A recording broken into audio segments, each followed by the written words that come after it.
বলুন। জীবনে কোনোদিন হয়তো তুমি আমাকে আপন ভাবতে পারবে না, তাই না?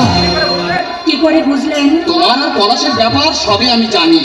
আমি যেন হঠাৎ বাসপাতির মতো এসে পলাশের জীবন থেকে তোমাকে ছিনিয়ে নিয়ে যাচ্ছি।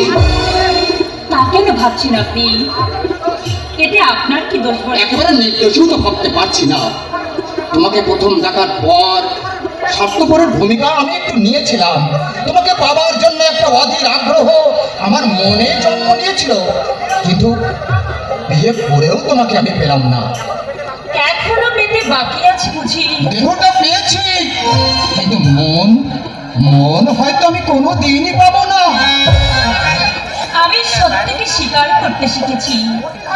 অতীত হয়তো আমার জীবনে এক টুকরো ব্যথা হয়ে এই মনের এক কোণে থাকবে, কিন্তু আপনি আপনি আমার স্বামী।